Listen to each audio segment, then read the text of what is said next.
The TrekWorks YouTube channel is sponsored by Tenant Controls, makers of lighting kits, soundboards, and more. Tenant Controls brings your models to life.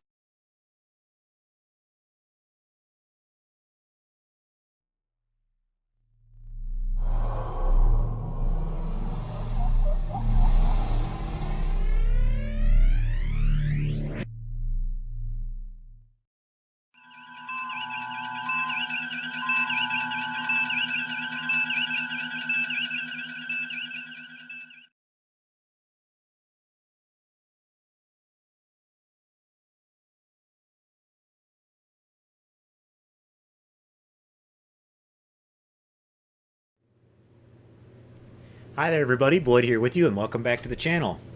Well, you guys tuned in just in time to see the start of a brand new project that I'm working on here. We're going to start building up this 1/1000 scale U.S.S. Excelsior kit. You guys might have noticed a couple of weeks ago I uploaded a video mentioning that we had a really kind viewer out there who watches our model shop show. It turned out to be, his name is Dale Anderson, who sent us 2 of these kits a couple of weeks ago and just said, have fun building them. Want to watch you build them up. So we're going to start building one here. We talked about how we were going to do a basic out-of-the-box build, you know, just build the kit just the way it comes out of the box, no lighting, no nothing like that. Probably add the Aztec decal set, and other than that, just go like that. And then I wanted to build a full-on model with all the lighting and all the special effects and everything. So we're going to actually start building the one with the special effects first, all the lighting and everything going on. So today this video is going to start out and show you all the steps that I'm taking. I've already done quite a bit of work on the model. I started on it about a day and a half ago, and I've already drilled out the windows on the hull for the lights on the sides of the secondary hull. I've installed quite a bit of lighting into the model, and working with some SMDs and LEDs and some LED strip tape. And we're going to be building some special features into the model, you know, the firing photon torpedoes and things like that. So there's quite a bit of modification that you have to do to the kit itself to work everything in and get it to fit. You know, we're dealing at a really small scale here, about 16 inches long, 17 inches, something like that, at 1/1000 scale versus the original studio model, which was, you know, huge. It was probably 6 feet or more. So we're going to try to pack a lot of cool little stuff into a really small area here. So we've got to kind of think everything out and plan it all out to get it to work. And I'm really happy with how a lot of the things are coming out on it so far. So what I'm going to do today, guys, is since I've got 2 kits here, I'm going to lay the parts out on the bench. I'm going to show you what I've been working on and explain step by step on how I've done everything, and show you a comparison between the modified part and the original part, so that you can kind of get an idea of what you might have to do if you decide to take on a project similar to this yourself.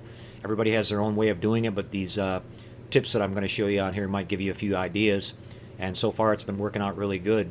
So we're going to kick things off, and we're going to show you some work we did on the secondary hull, and also some work on the engine nacelles to get that chiller grill lighting done on those, which was kind of difficult because these are, again, very small, and we had to do some work and, you know, think about how we're going to get rid of those usual hot spots there that you usually get with your LEDs being so close like that. But we got it all worked out, and we're going to share that with you.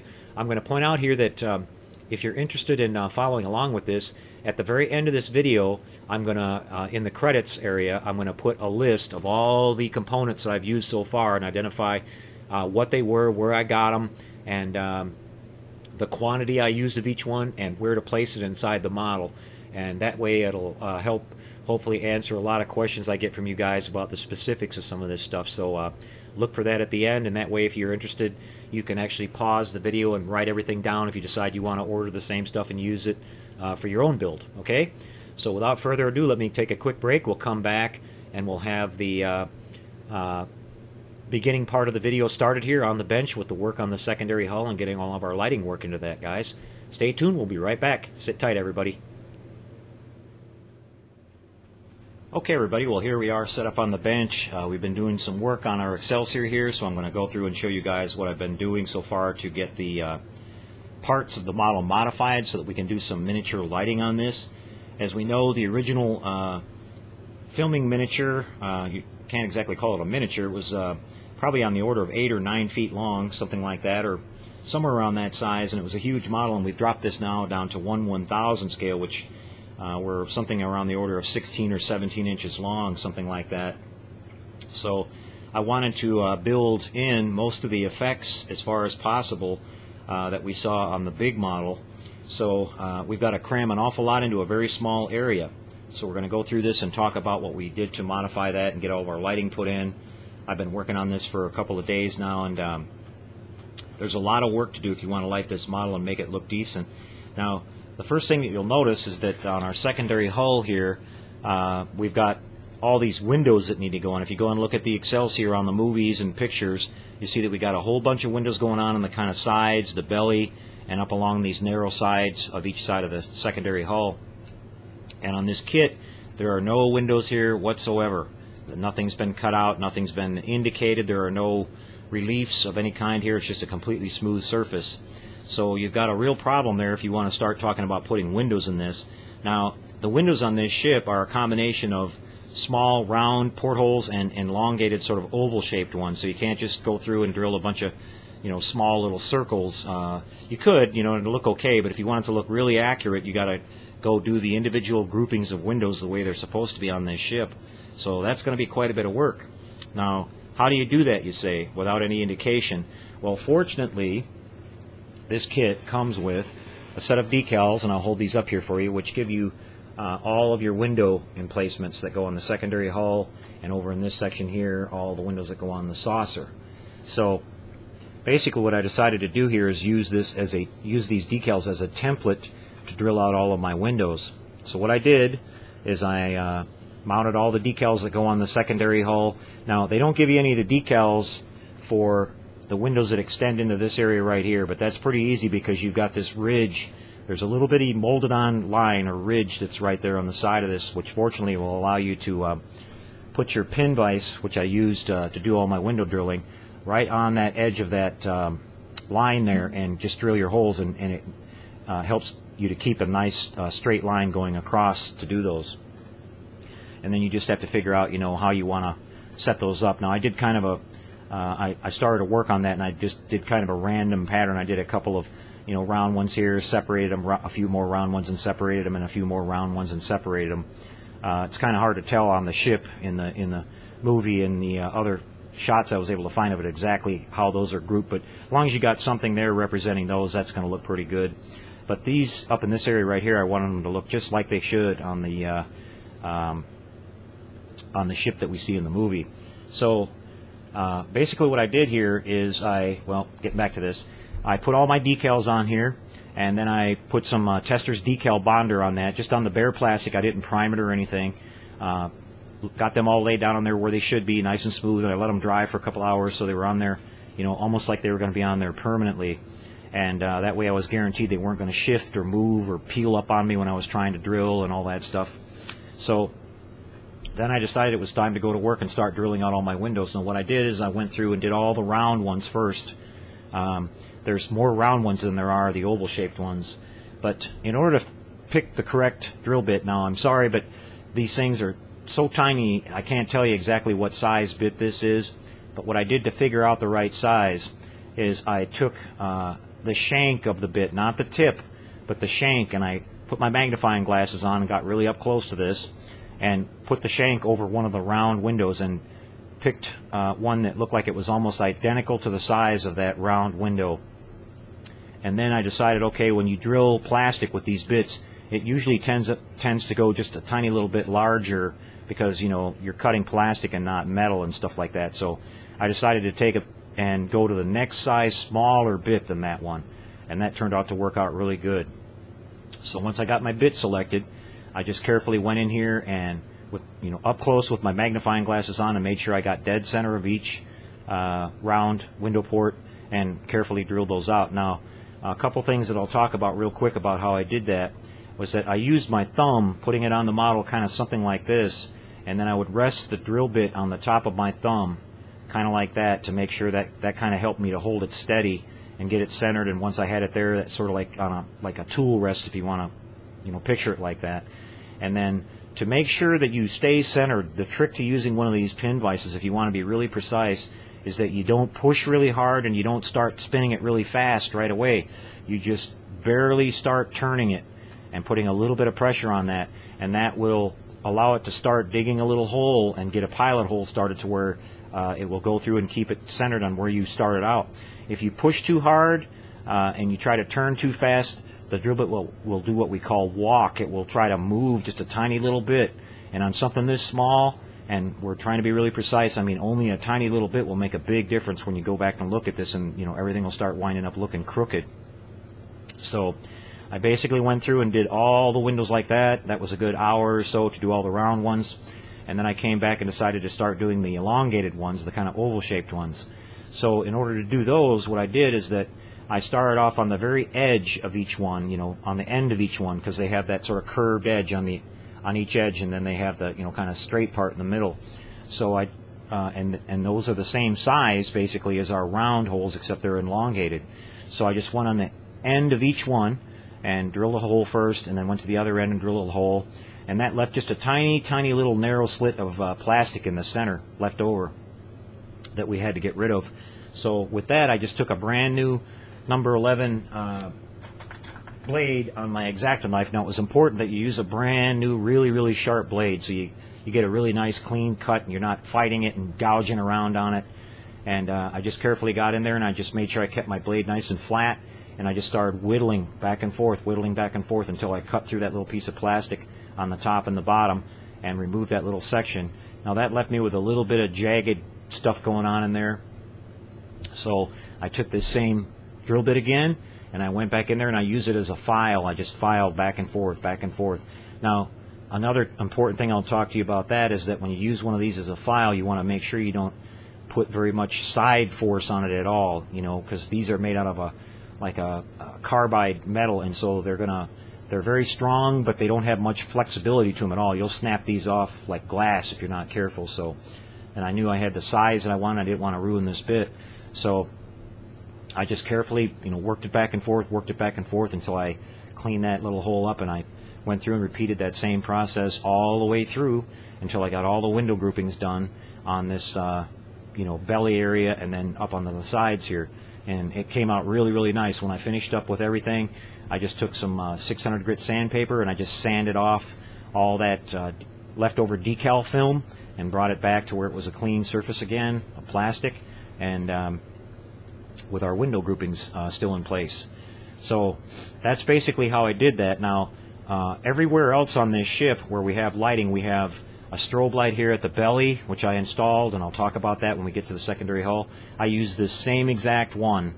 I drilled a tiny little pilot hole and found out that the belly on the strobe was supposed to be right in the center of these four phaser banks that are on the belly. We have our photon launchers up front here in these little recessed areas, kind of scoop looking things here at the front. So I drilled that from this direction, centering it and just drilling all the way through. We have some formation lights. We have a red, 3 whites, and a green on the bottom of the hull here, just outside of the entrance to the cargo bay area. Then we also have at the rear and this little ledge right here at the back, we have a green and a red formation light there as well. And then of course we have the photon launcher right here in the middle. So I wanted to have my rear photons lighted up. We're going to have a photon firing effect in this model, so we'll have the front and the rear. So now there's a separate piece that goes on here that's the photon launcher detail. So I just lined up, there's little tips. If you look at the part, there's a little tip on each one of those that glues on. It looks like a little round shaped kind of drum looking thing, and actually it's kind of recessed in the center of it a little bit, almost like a barrel, so you have a spot where you can center your drill bit and just drill it all the way through. So I laid the piece on there and started off at the barrel and just drilled my way all the way through until I got inside here. Now I'll talk about what I did there when we get to the secondary hull. So basically I went through and made all my holes with this same pin vise. Now on the formation lights and a couple little things, I wanted to make those just look a little bit bigger, so I just took the tip of my brand new 11 blade and stuck it in that hole and just turned it a few times and brought the sizes to those just a tiny little bit bigger than what we wanted to have on some of the windows and stuff. So that worked out pretty good. Alright, so moving on now, you can see we have these mounting pegs here inside this secondary hull. I'm going to use this pointer You've got a couple up here. You've got two more down here, which are to hold the front part of the cargo bay piece in place. You got two more to hold the rear part of the cargo bay.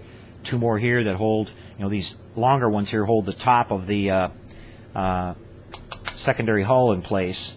And you've got two more here at the very rear. Well, when I started doing all my window drilling here, I realized that when I was going to test, do my test lighting, that some of these, I got my lighting coming in directly from above, and I'll show you how I did that when we open up the secondary hull. But I've got two strips of LED tape, white LED tape, that runs all the way down this length, mounted on the bottom side of this upper plate here, shining straight down. And so with these pegs sticking up in here, especially these ones here up at the top, they were blocking. In other words, when the windows came through and drilled through, they were actually wound up being behind some of these, and then the light was going to be blocked. So you don't really need these to hold this top in place. We're going to glue it along this entire edge right here. So I went ahead and cut these off with a pair of side cutters, and then I took my Dremel tool and got down inside here with a knurling bit and grinded them down until all this entire area was flushed out here. I removed the forward ones here for the cargo bay as well because they were blocking, and there's also these extra lugs that are on this cargo bay detail part that you don't need anymore, so I cut those off because they were actually blocking some of the window lighting too. Got rid of that. So all we had was the rear pegs left, and when I mounted this in the model, I just simply glued along this front seam, which lays completely flush to the bottom of the hull. I had to put a bead of glue on that anyway because we had to light block that so our light didn't leak through from our hull lighting and get inside and see it. You'd be able to see it from the back side of the open part of the cargo bay. So that's a modification that we did. And so we have a little hole up here, as you can see, for where the deflector, the center pin of the deflector lens kind of goes in there. Well, I decided to use that as the center for my lighting for my deflector dish, so I drilled that out just a little bit bigger in order to accommodate a 3mm standard 3mm round LED bulb. And that was what I decided to use for my LED lighting for my deflector dish. When we show you the secondary hull, I'll explain what I did to get all that to look the way I wanted it, but that's what I basically started off with. I glued that in and just kept it so that it was flush. I didn't let the head of it stick out on this side at all. It just barely had the tip, kind of the round part of the tip just barely sticking out there, and glued it with some CA glue, and then hooked up all my wiring to that.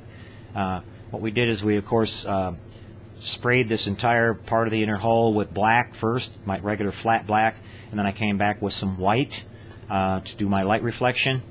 And then we painted this floor area here, this little section right here that you can see when you look into the cargo bay, sort of a medium, like a dull gray color. Like that's the way it looked to me. Like as far as I could tell in the film, it's kind of hard to see, but that's what I did there. And then we painted this actual part here in dull gray as well, that you can see from the top detail going down in there. Okay, so that's explaining a little bit about the mods that you do. One more thing I'm going to point out. You can see that to mount this model, they give you this socket that's already cast into the bottom of the hull, which is really nice because in a lot of these kits they don't give you that. They give you just a hole, or sometimes they don't give you anything at all.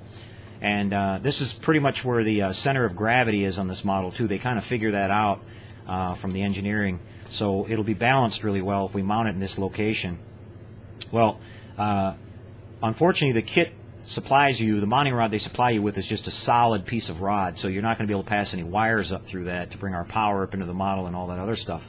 So we got to replace that. So in order to figure out what size it was, I took the rod and I put it in my drill index until I got it in the hole that it fit tightly in, and decided that was the right size. So I went over to my hobby store and I bought some brass tubing that was the same size as that hole on the outside diameter. And then I bought one size smaller than that, and the reason that I did is that we're going to have the ability to make this model swivel, and so I wanted to make just a bushing that I could put in here. So then I drilled out the top of this so that our wires could go all the way through. I left the rest of it in place. I made a bushing which fit this hole, okay, and then I slid it all the way up in there until it was flush. I have about maybe a 3/4 of an inch of it sticking up inside there. Now I used a tool that we call a tubing cutter to cut that piece of brass.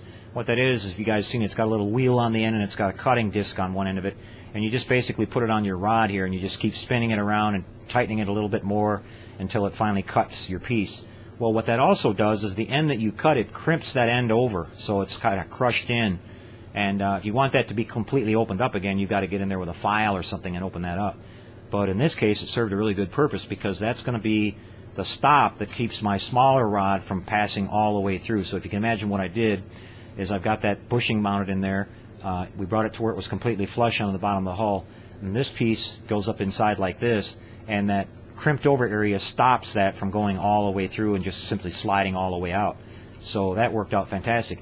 Now we've got a bushing inside here which allows us to mount our model, keep it perfectly straight with no play in it whatsoever, and it's metal, so it'll never wear out, and we can have the ability to pivot the model back and forth for different displays the way we want to have it looking. So that worked out fantastic. Okay, I just glued that piece of brass in here with some 5-minute epoxy, and you want to make sure if you do that you take some really coarse sandpaper or a file or something and just kind of really rough that up, so that that epoxy has something to grab onto. Otherwise, brass is really smooth and it might not grab it, as strongly as it should. But that little tip right there will help you out too. So we've got that.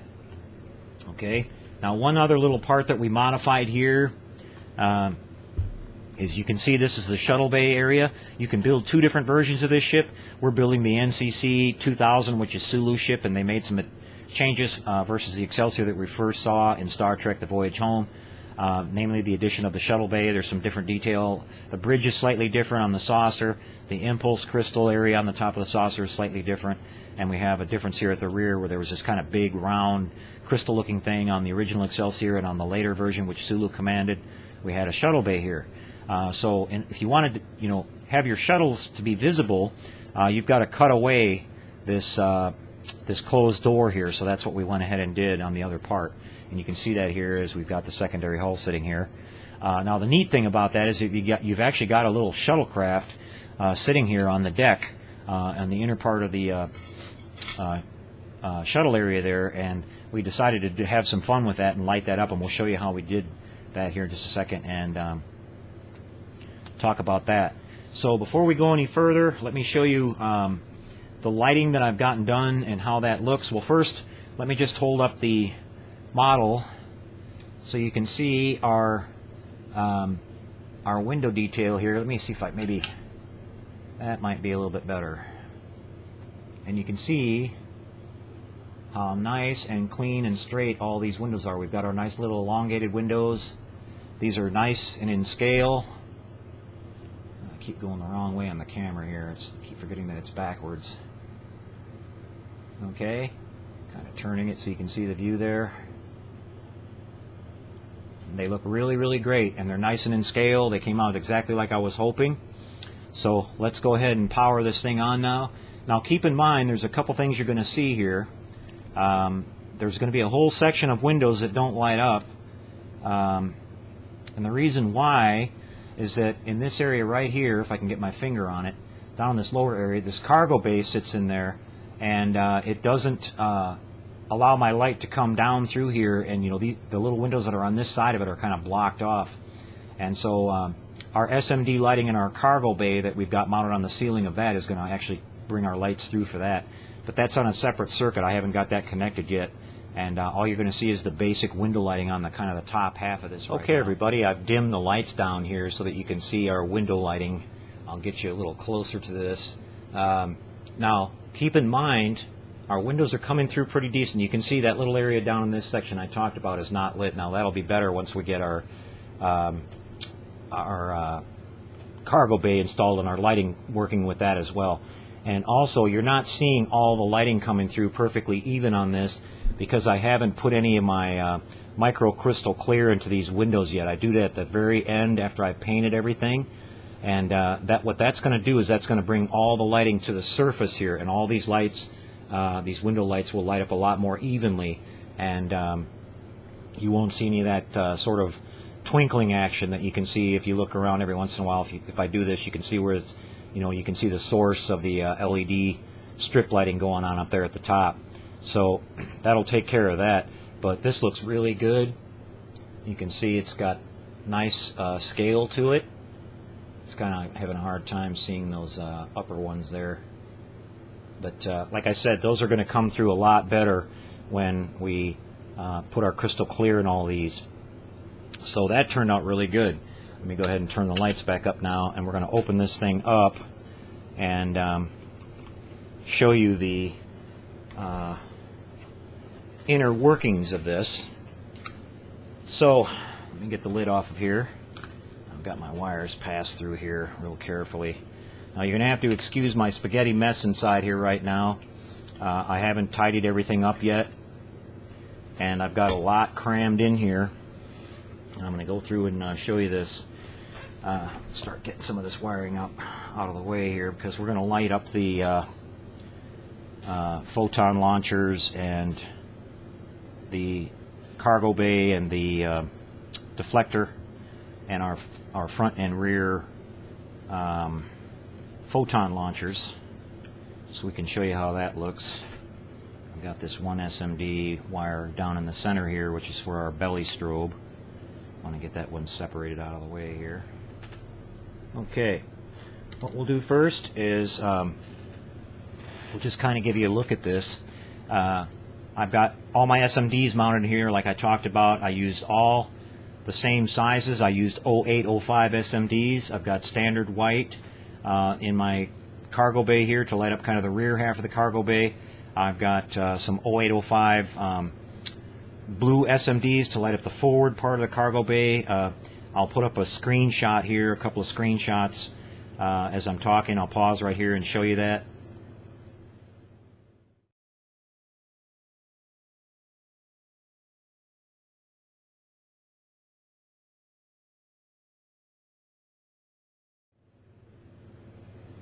And you can see that that's the lighting at the back part of the cargo bay, the open area that we were trying to achieve, so we did that in blue. And then what I did is I had it towards the rear kind of come off in a little bit of white, so it kind of trails off. And we did that.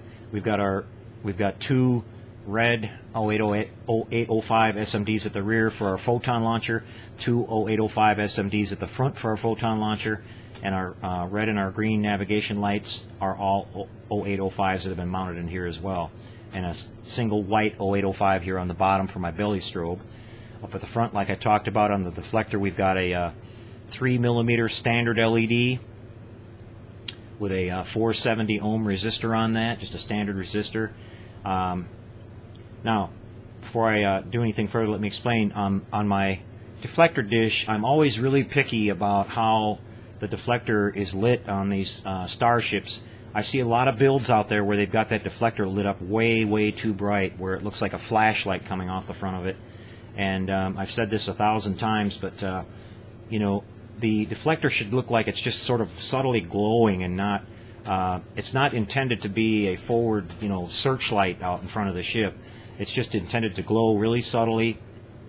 So I also noticed that when I went online and looked at some pictures of the studio model of the Excelsior that was for sale, that was sold, it was later turned into the U.S.S. Lakota, but it was sold at the Christie's auction a couple years ago, so they had some really great still pictures of the model. And I also looked at the Enterprise refit, the original filming model, and several other starships, and I noticed that whenever you see a picture of the deflector on the standard model with no post-production work done, you know, with film tricking and things like that, it's just the center of it is sort of a dull gull gray, like a light medium gray color with the white spokes on there. And so what I did on this to get a little bit of diffusion and bring the brightness of this deflector dish down to what I think looks more in scale, and looks like it did on the film, was I dusted a little bit of that gray on the back side of this deflector lens, which is a clear part, and then of course the outer rim of the deflector disc is supposed to be painted. It's not supposed to be a big, you know, one solid transparent piece. That little rim is supposed to be painted, so I painted that, and then we put our 3mm blue LED in behind that, and the effect that we get looks really, really close in scale to the way it looks on the film. You should see like a kind of a bright light in the very center of it, and then it tapers off towards the edges, and you just see that kind of blue glow around the edges of it. and it's dim enough to where you can still see the detail of those white sort of spokes that are in there, and that's what we're able to achieve doing that. So let me turn on the power for the like I said, now this is all get tied together with my regular hull lighting, but right now all you're going to see is the cargo bay and the deflector and our navigation formation lights here at the rear of the cargo bay lit up. I'll turn this overhead light off again. First we'll show you the deflector dish. I'm going to get up close here if I can, and you can see what we've got going on there is we've got that glow in the center, like I talked about. That's sort of the the white, and then it trails off on the edges, and you've got the nice blue kind of halo effect around that. And as you can see, on most of the time when these are overly lit, if I'm pointing this at any kind of a video camera, it's going to look completely washed out and you can't see anything. So you can kind of get an idea how this looks in person, and in person it looks even better than this. It looks really good. You can see you've got just that nice little glow going around in that kind of concave area in there. And if I get close enough, I'm not sure if I turn it to the side or a little bit here, you can see the detail of the white spokes on the deflector itself too, which I think looks really, really good. Okay, now turning this around, we'll show you the detail at the back. Here is our let me get this. I got some wires hanging in the way. Again, pardon my wires, guys. I'll get all these cleaned up. Here's our lighting of our cargo bay. We've got our nice subtle blue glow going on in there, just like you saw in that screenshot. We've got our red and green formation lights at the tail, and then we've also got a red and a green just outside the edges of the cargo bay there, if you can see those. And again, those were all done with 0805 SMDs, just the same technique. I just drill my hole and I glue the SMD right on the back side of that hole, and then I take a little bit of black paint and just dab over it so that it doesn't leak inside the model, and you get a really nice perfect pinpoint of light there. I like using these direct light sources way better than I like fiber optics. If you notice, on a lot of my models that I build, I hardly ever use fiber optics. There's a couple reasons. One thing, fiber optic has a very narrow, limited field of view, so like if you turn it off to the side just a little bit, you can't see it. You've got to be looking almost straight at fiber optics in order to be able to see it. And with this lighting, it looks a lot more realistic and a lot more natural. And also, I don't have to ever worry about a fiber optic strand inside the model breaking or cracking or coming apart later on. That stuff is really brittle, and over time it might do that. So we've got lighting that's always going to remain constant and look really good. Okay, so there's that. Now I'll go ahead and our photon firing effect is going to be on a separate circuit, so I'm going to go ahead and light those up for you now, if I can find the right wires. We've got 2 at the front and 2 at the rear. Let's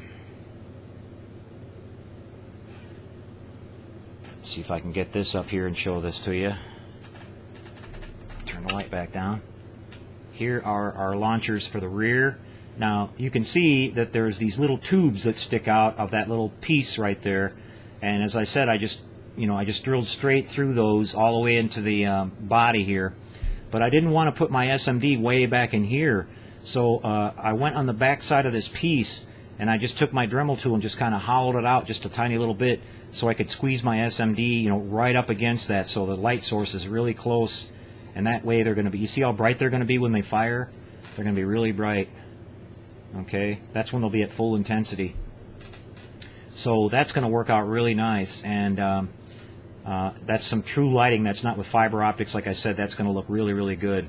And these are not supposed to be on when the photons are not active either. They're supposed to be dark. They only slowly light up, and then they do that quick flash when they fire. And so that's what we've got going on here. Let me turn it around now, and we'll show you the front. And here you can see our photon launchers at the front. This one's got a little bit of, on this side it's got a little bit of overspray in the hole. I'll clean that out and that'll be a little bit brighter, but you can see that's going to look really nice, especially with that deflector dish lit up at the same time when they do fire. They'll fire one at a time, one on this side and then the other one will fire, and we'll have the sound with that when we get that done. Again, here's just a quick look at the shuttle, or the I keep calling it the shuttle bay. Oh, I can't light that. That's right, I'm on a separate circuit. But there's your photons. I looked all this stuff up. I don't think you ever get to see a shot of the rear photons launching, but I wanted to make sure I had them in the right place. I looked up some blueprints of this ship online, and that's exactly where they show the photon launchers being. There's not 4 of them, there's not 1, there's 2, and they're in these exact locations right here, these little tubes. It makes sense. They look like gun barrels, so I figured they were the launchers, and the same thing up here. I know some people thought these were supposed to be headlights or whatever, but these are in Star Trek: The Undiscovered Country, when Sulu gives the order at the end to destroy the Klingon ship. You can see they fire 1 out of each side, and there's a perfect view of that. So that's the lighting on our secondary hull here. Keep in mind, like I said, that little grouping of windows right here will be lit. Once this is all tied together, we'll have it all lit up nice and bright, and it's going to come out really nice. I'm starting to work on the little side windows here from this section right here, and then this part will be done. We're going to go through and repeat that entire process using the decals on the saucer to do our window lighting on the saucer. We've also got the we're going to have the floodlight effect at the at the bridge on the top of the saucer, so that we can see the registry number on the top and the bottom coming out of our lower planetary sensor. And we're going to have the navigation lights and the strobe and all that. Now, another thing that I researched, we'll talk about that when we do the saucer, is that the navigation lights, all the red, formation lights, red and green lights on the Excelsior, they do not blink. They are on constantly, sort of like they are on the Enterprise D. Only the strobe lights flash on this particular ship, so we're going to make sure we get that right. It'll be kind of a shame to waste it, because our Tenant Controls board has the capability to do both, but we're only going to use the strobe circuit on that. So just wrapping things up here, here's the last thing I'm going to show you guys. This overhead light here really seems to glare things out. This is the top plate, and you can see I've got the shuttle bay in place here. Now you'll notice that there's 3 little pegs that I've got in place here that I modified, and that's because the neck on this model is going to be a weak point. You're going to have that big old saucer hanging off of here, and all they give you is this flat plate to mount it to, and that could be a problem. I remember when I built my Enterprise B a while back that I was really concerned about that, and gluing it on there I had a really hard time with it. So what I did this time is I just drilled 3 holes, and I used some sprue that's left over from the kit, and I used some of this Ambroid Pro Weld stuff, really good powerful stuff here for gluing styrene, and I glued these little pegs in place. And let me grab the neck really quick and I'll show you that. The neck will sit on here perfectly, and you can see, now the light might help us a little bit, you can see that these pegs are right flush against the inside wall. Well, I've opened up the lower saucer, which I'll show you that right here, so that when we set this on top, I've also got pegs on this, so that first of all, I can glue this whole thing down here from the inside and put glue on these pegs up against that wall, and that's going to make this thing solid as a rock. The same thing, we've got 3 pegs here on the bottom of this. When we drop this piece down on here, get it lined up right, you can see down in there enough to where I can get in there with my glue, and I can glue those pegs on the top half of this as well.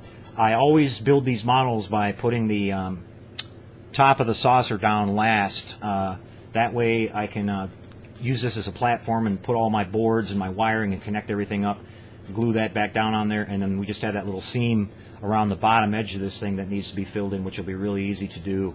It's a lot easier to do on this particular model than it is on the 350 TOS or the even the refit, because it's just got that one seam and it's on the bottom edge, which makes it a lot easier to work with. So we've got that. So that little modification right there will help you out a lot too. Very easy to do. I'm just using the standard neck that came with the kit. I think there's going to be an aftermarket neck available at some point, but I'm trying to get this model finished by the end of the month. But I did some nice putty work on this and got this neck looking pretty good. We're going to do the detail up here where you've got the little, this is sort of some silver detail here with some of that Tamiya transparent blue painted over the top of that. I'm not even sure what these are supposed to be. They don't look like they're ever lit up whenever I see them on the on the filming model, or watching it on the movie. I'm not even sure what they're supposed to be, but they have that blue detail on there. So we've got that. Now one last little nifty little bit of lighting I'll show you is that I decided to play around with the shuttle itself. As I said, there's an actual shuttle sitting here on the deck. Don't mind my little black spots here and there. I haven't finished painting all this. That's all going to get all finished up and cleaned up. But we're going to go ahead and light this. I decided to light up my little shuttlecraft in there. I've got the forward windshield lit on the shuttle, again with just a regular 0805 SMD just tucked in right behind it, underneath of it. And let's get this going. Turn this other light off here so we can show you. But what I wanted to try to do, if I could pull it off, is I wanted to light the engines on the shuttle. They always have that blue glow on the sides of the shuttle. So I was able to do that. Now, how I was able to do that was this deck plate here is just made out of regular white plastic, and I know you can put light right through that. If you put some bright light right underneath of it and you don't light block it, it's going to come through there. So I started off by get you one more look at this here. I know it's a little bit blurry. I'll take some still pictures of this when I get it all finished and you guys will be able to see it. It looks really cool. So I took a little bit of Tamiya transparent blue paint, and I just blobbed a little bit of it over the top of where the engines are located on the shuttle there. And didn't worry about it being all clean or anything like that. Just wanted to be on there kind of thick. And then I went and carefully hand painted the deck around it in the gray, and then I hand painted the shuttle itself. First I did it in black so it would light block it, and then I did white over the top of that, and just came up right around it and just left two narrow little strips of that blue showing, of the Tamiya blue, and there you have it. There you have the little blue engines glowing inside our little shuttlecraft.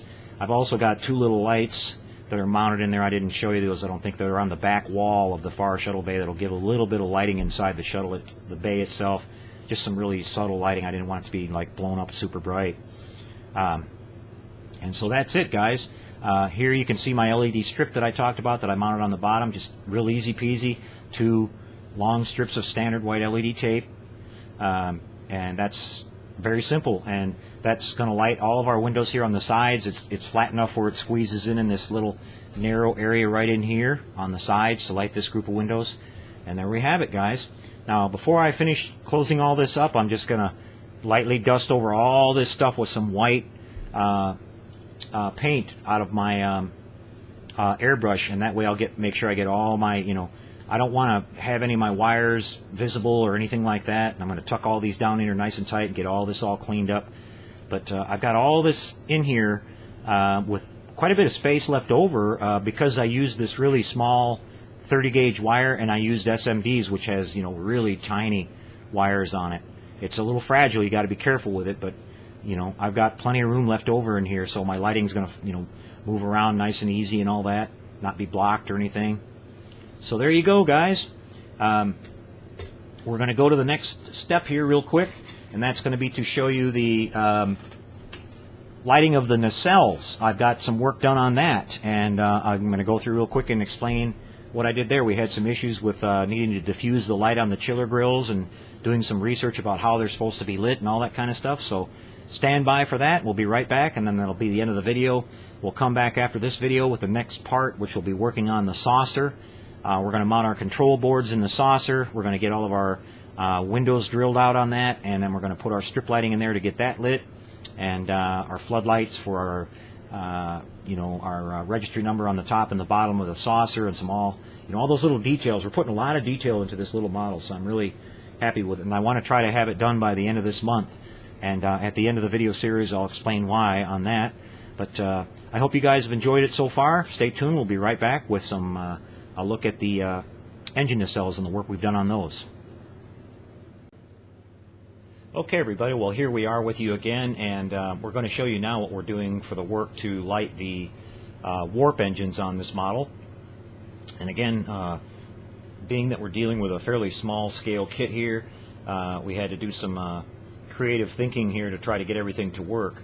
Now, I did a little bit of research on this particular ship, and I wanted to make sure that we were going to light these chiller grills the proper way. And as you'll see, you don't really get to see too many pictures or shots of the Excelsior in any of the Star Trek movies, like Star Trek 4 when they first show it, or Star Trek 3, or I think The Undiscovered Country when Sulu's the captain of the ship, which that's the version we're building of this, the NCC 2000. You don't get to see any shots of the ship with the engines at warp, in other words, where the chiller grills are lit. But I did some more looking around. I found some still pictures, and I found that on a couple of episodes of Star Trek: The Next Generation, when the Federation was having the big battle against the Borg, you see this particular class of ship at the Battle of Wolf 359, I think, where they do show the chiller grills lit, and they are lit around the perimeter of the entire nacelle, which is different than the Enterprise B, which is basically the same ship that's just been refitted. Where on the Enterprise B we only have these small little slits at the front of the sort of bassards that are lit, and the rest of the nacelles, the side panels are black, and there's just some paint detail on the top of the engine nacelles on the Enterprise B. So we got that figured out. So with that knowledge, we decided we had to figure out how to get these lighted. And again, dealing with this small scale, I knew I had to light this entire length of grill on both sides and make it look kind of even. So working with our LED strip here, which I knew was going to be my basis for getting this lit, since I could put a great deal of light in here in one easy application. You can see I've got this blue LED strip here, which is the double density type. What double density means is that you've got, for every inch, you've got twice the amount of SMDs on the surface here that you have on a normal piece of this stuff. So we're going to pack a lot of light into a concentrated area.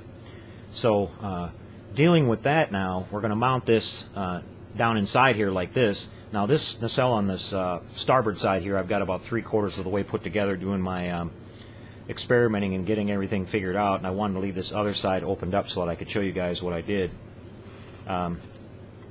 So we've got to mount this LED strip here in the bottom, and so when we do that, unfortunately at this small of a scale, and being that it's going to be that close to the grills, we're going to get what we call hot spots here. In other words, every SMD is going to look like an individual light lighting up in there, and not a smooth one solid looking light reflection coming out of there. So we've got to create what we call some diffusion, and that's basically blurring the light that's coming out of there so that it all blends together and you don't see those individual hot spots.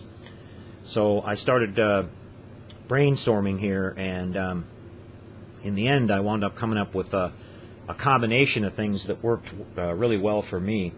And you can probably see what I've got here, this curious triangle shaped piece of paper. This is just an ordinary piece of printer paper that I cut out to a certain length and a certain width, and that's going to be part of my diffusion, and I'll explain that here as we go.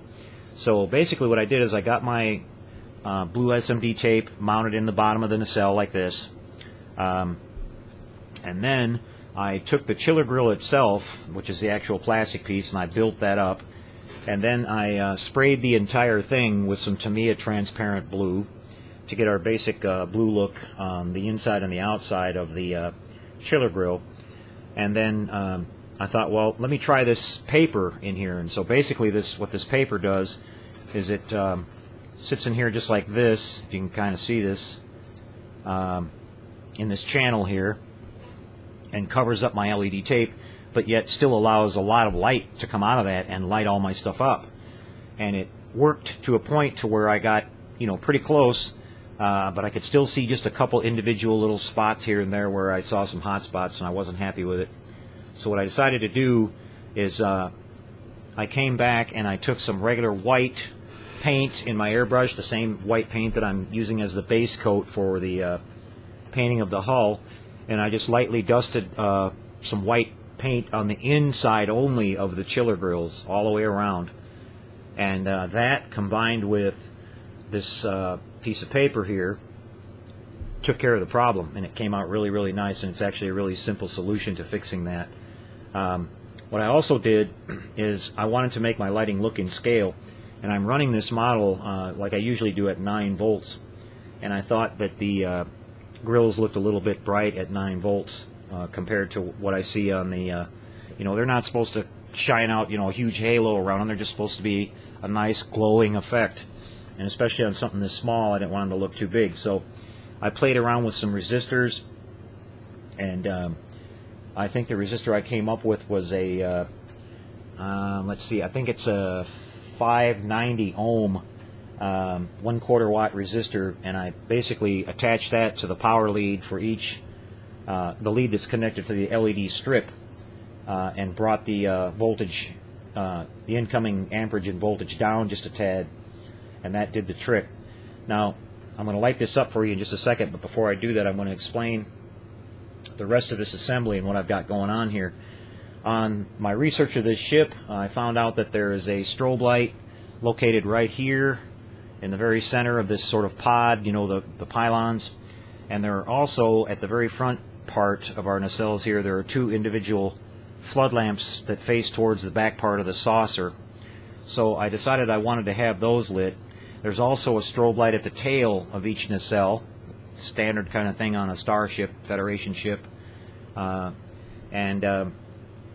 Those are strobing lights. These lights up here, these floodlights are constantly on. This one here strobes in unison with the 2 at the tail. And then we've got one on the top, just behind the bridge, that strobes at the same rate. And we'll talk about that later when we get to the saucer part. That'll be a different video. So we've got our lighting that we had to work in here. So the pylon assembly here basically comes in 2 halves, this part right here. So you have to glue it together. So before I went ahead and did that, I took my Dremel tool and I cut a little channel on the inside of each one of these parts in order to route my wiring up through there and pull it up through the nacelle. Now, the way the nacelle mounts onto the pylon, you just have kind of a sort of a really wide U shape, which they have that curved on purpose so that you get the nacelles on the correct sides.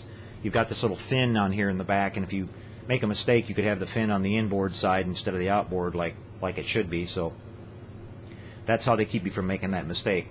Which is a nice little touch, but it fits in there in that socket, and there's no room to pass any wiring through. Well, if you look, you can see that there's a little bit of meat. The base of the pylon is slightly wider than that slot, so you can cut a little trench, being careful not to go all the way through, of course, and then that'll leave you enough room to pull your wires up through here. I'm using this 30 gauge wrapping wire that I get from Jerry at HDA Model Works. I've gone away from using the magnet wire because this wire has a vinyl coating on it, and it's not nearly as grabby and springy as that magnet wire is, and I've really gotten to like this stuff quite a bit. It's really small. You can get in it on almost any tiny area, and it works great. Now keep in mind too that these models with this lighting that we're doing, we're running at such low amperage and low voltage that you don't need big wires to carry the power through this. We're dealing with really extremely, almost milliamp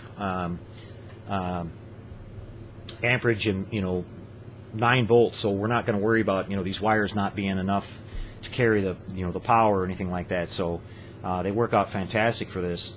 So basically what I've done here now is going on to explain this. I've got all my wires routed through. Now I had to have a separate circuit for each one. I've got a strobe light. You can see I've got all these marked. I went through and marked all these wires one at a time as I was pulling them through.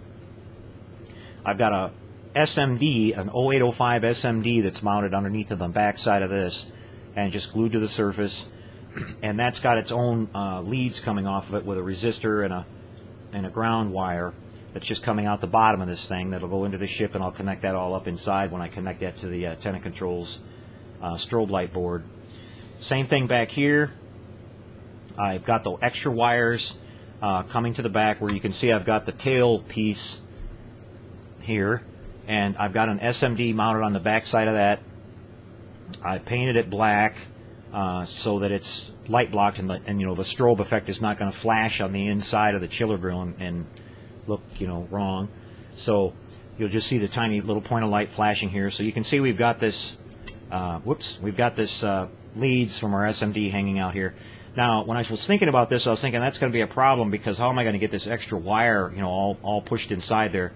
Well, it turns out on the Tenant Controls board, you need to have a resistor connected to the strobe, each light on your strobe circuit. You know, with Ralph's board, sometimes it calls for a resistor on the LEDs and sometimes it doesn't. It depends on if he's got resistors built in on the board or not. In this particular case, you have to have a resistor. So what I'm going to do is I'm going to clip these wires off really short here. I'm going to keep track of which one is plus and which one is minus. According to Ralph's instructions on the navigation board, the 1000 BB, it's a really miniature new board he's got out for strobe and navigation lights. You connect the resistor on the negative side, so I'll just have these wires really short. You can see I've got these wires extended at the tip here at the rear, so I'll cut those down a little bit. I'll get these soldered together, and what I'll do is as I push this in here, I'm going to tuck this wiring up inside the bottom part of this piece right here so that the wiring is not down inside the grill, and you know, you might see a shadow of the wires down in there when it's lit and all that. So that's my plan for getting that done. It's going to be a little bit tricky, but it's going to work. So what I did up here to get my forward lighting, the two little floodlights I talked about here at the front, I also mounted two 0805 white SMDs.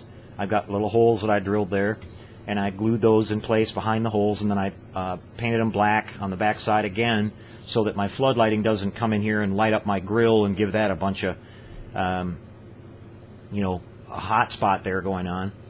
And then I routed the wires back along the sides here and terminated them somewhere around on this area right here, because I just left the regular leads on there with the resistors, and they're kind of running alongside the LED tape, if you can imagine that, like that down in there. There's enough room on the sides and yet still below the grills to get all that in there. I went every like quarter of an inch or so and just put a tiny drop of CA glue on my wiring to hold it in place so it won't move or flop around, and got that worked in.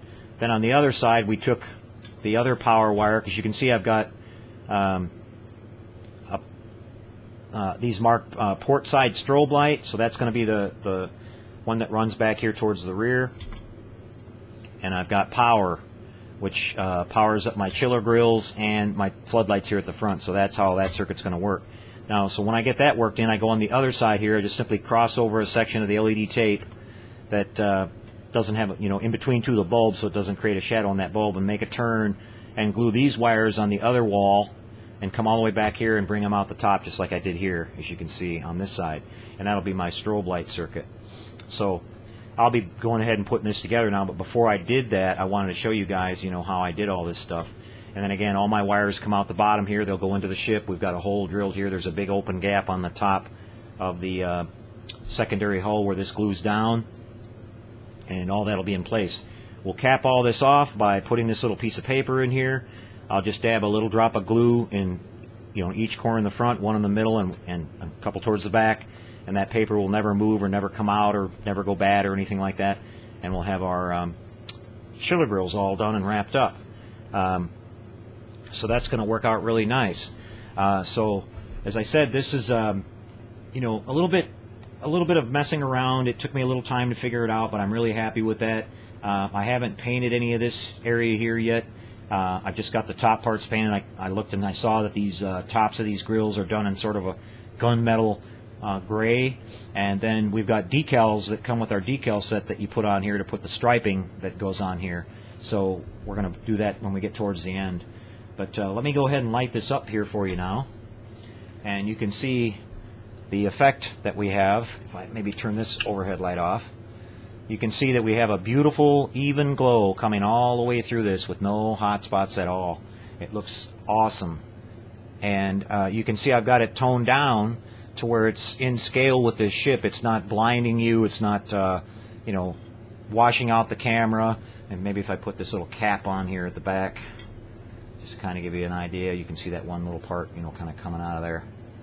But there's a cap that also goes out on the front, and you can see this is going to look really nice. And then we'll have our little. You're supposed to see, if you look in here, you're supposed to see a little subtle blue glow coming out from these little gaps right here on the front and the rear, which is a really cool effect too, and we'll be able to see that. And then we'll have our little strobe light here flashing at the tip. We'll have our floodlights, which you can see I've got those on in the front. Those will cast a little bit of light onto the back of the saucer like it should. So that's going to look fantastic. And so there you go, guys. There's our nacelles. Like I said, it took a little bit of outside the box thinking and all that, but I'm really happy with how this turned out. So that's a technique that I might use on some of my other stuff in the future. I never thought about putting paper in there before, but it worked out really, really good. And it's a simple technique. So there we go, guys. That's a look at the nacelles, and we got done talking about all of our lighting that we did in the secondary hull and the modifications that we did to that. So we're going to end this video here. We're going to come back in the next segment and show you all the work that we'll be doing on the saucer and the neck. I've got some ideas on that I'm going to share with you guys as well. So I hope you're enjoying this whole thing, guys, and I hope you'll go out there and pick up one of these Excelsior kits and do a nice build of this ship yourself. It's a great little kit, and a little bit of thought and time, you can get this worked out really, really nice. Okay? So we'll see you again next time, guys, for the next part of this video build series, and until then, take care and happy modeling, everyone.